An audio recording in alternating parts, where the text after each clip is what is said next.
Hi guys, welcome to our channel. This is FF7. இன்றைக்கி நம்ம என்ன பார்க்க போகிறோம் அப்படின்னா, எல்ஐசியில் என்டோமெண்ட்ஸ் பிளான் என்னென்னு பார்க்க போகிறோம். ஸோ என்டோமெண்ட்ஸ் பிளானை பற்றி பார்க்குறதுக்கு முன்னாடி நம்ம சேனலை சப்ஸ்கிரைப் பண்ணாதவங்க சப்ஸ்கிரைப் பண்ணிவிட்டு கீழே இருக்கக்கூடிய பெல் ஐக்கானை கிளிக் பண்ணிவிடுங்க.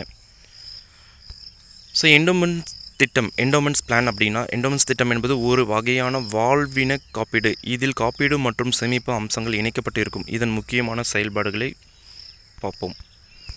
ஃபர்ஸ்ட் ஒன், முக்கிய அம்சங்கள். வாழ்வின காப்பாடு, தட் மீன்ஸ் லைஃப் கவரேஜ். திட்ட காலத்தில் பாலிசிதாரர் இறந்தாலோ அவரின் வாரிசுகள் தொகுப்பை பெறுவார். முடிவு பலன்கள், மெச்சூரிட்டி பெனிஃபிட்ஸ். பாலிசிதாரர் திட்ட காலத்தை முடித்தால் அவருக்கு உறுதி செய்யப்பட்ட தொகையும் அதனுடன் சேர்த்து கிடைக்கும் பிரீமியம் போன்ற பலன்களும் வழங்கப்படும். போனஸ், நன்மை பயக்கும் சில திட்டங்கள், அத்துடன் வருவாய் போனஸ், இறுதி போனஸ் போன்றவை வழங்குகிறது. இது முடிவு தொகையை உயர்த்தும். சேமிப்பு, சேவிங்ஸ் காம்போனன்ட். இத்தகைய திட்டங்கள் நீண்டகால சேமிப்பை ஊக்குவிப்பதற்கு உதவும். இது குழந்தைகளின் கல்வி, திருமணம் அல்லது ஓய்வு திட்டங்கள் பயன்படக்கூடியவை. வரிதவணம், டாக்ஸ் பெனிஃபிட்ஸ். இந்த வருமான வரி சட்டத்தின் பிரிவு 80C கீழ் இந்த திட்டங்கள் செலுத்தப்படும் பிரீமியங்களுக்கு வரி தள்ளுபடி கிடைக்கின்றன.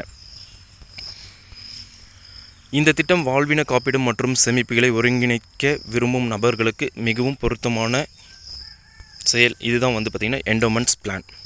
இது பிடிச்சிருந்தோம் அப்படின்னா உங்களுக்கு எந்த பிளான்ஸ் பெட்டராக இருக்கோ அதை நீங்கள் செலக்ட் பண்ணிவிடுங்க.